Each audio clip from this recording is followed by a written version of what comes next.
Mapurisa apfura boka remakororo pedyo nekuNorton. Makororo aya anga ari 4 vafira pasport, 2 maSouth Africans then 2 maZimbabweans. Zvakare matikitivha maviri akuvara zvakaipisisa. Mhuri yeZimbabwe ndinokuchingamidzai zvakare panonzi pano.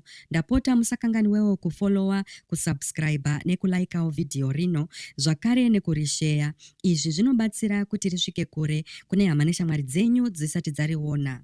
Ma-armed robbers 4 vapfurwa nemapurisa ndokufa mushure mekurwisana kunotyisa paNorton tollgate mumugwagwa weHarare Bulawayo. Vaviri vevafi vafa vaive zvizvarwa zvekuSouth Africa. Ichi chikamu cheboka rematsotsi anga achiba anetsa zvakanyanya kunzvimbo dzinosanganisira Bulawayo, Harare neKwekwe.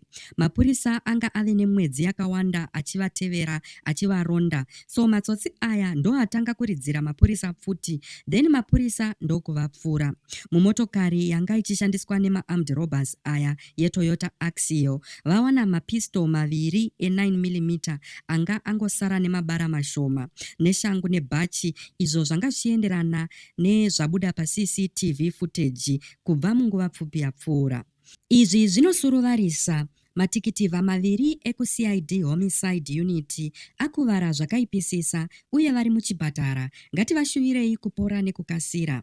This gang is linked to at least 5 big robberies since June, like stealing $8,000 and an iPhone in Bulawayo on June 25 and grabbing $1,833 cash plus airtime cards from a Harare hospital on September 30. Commissioner Paul Nyati vatsinhira mashoko aya vachiti havasi kuzomira kurwisa mhosva idzi.